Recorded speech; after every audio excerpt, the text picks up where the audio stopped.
Est-ce que la communication dans ton couple est bien affûtée?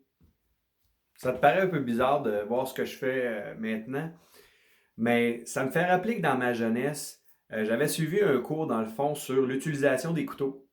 Et puis, on nous avait dit à ce moment-là que le plus important, pour pas te blesser, puis pour pas faire des efforts inutiles et pour pas te fatiguer, ton couteau devait être bien aiguisé, puis c'est là que tu devais passer le plus de temps, dans le fond, dans ton savoir pour pouvoir après ça bien l'utiliser d'une façon correcte. Le lien que je fais avec le couple, c'est à peu près la même chose.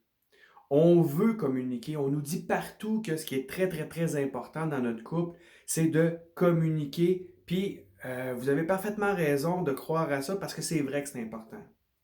Ce qui manque beaucoup, par contre, c'est la préparation à la communication. Ça veut dire quoi, ça?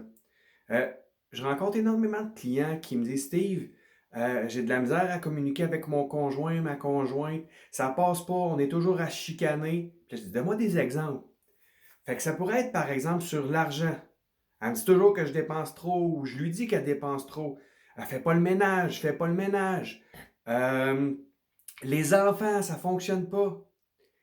Et là, je dis, oui, ok, regarde, on va regarder ça ensemble sur la bonne façon du comment dire les choses, comment faire les choses. Mais avant tout, on va se préparer. Et se préparer comment en communication? C'est au niveau des concepts. Ça veut dire quoi? Quand tu me dis, par exemple, que euh, je fais pas le ménage, qu'est-ce que ça veut dire pour toi une maison propre? Oh, c'est plus la même question, hein?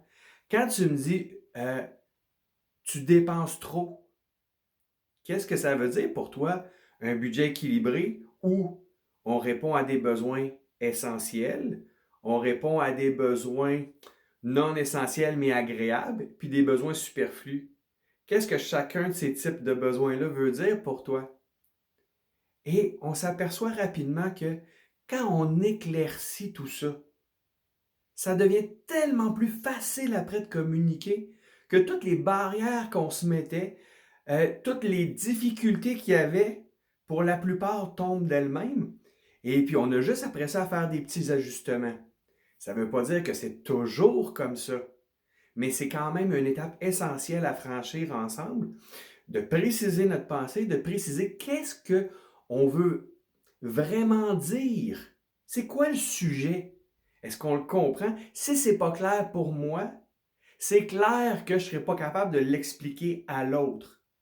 Donc, c'est déjà de clarifier pour moi qu'est-ce que ça veut dire. Et puis après ça, je vais pouvoir bien l'expliquer à l'autre. Ça paraît simple comme ça, et ce l'est, mais c'est juste qu'il faut faire l'effort de le faire pour que l'autre nous comprenne bien.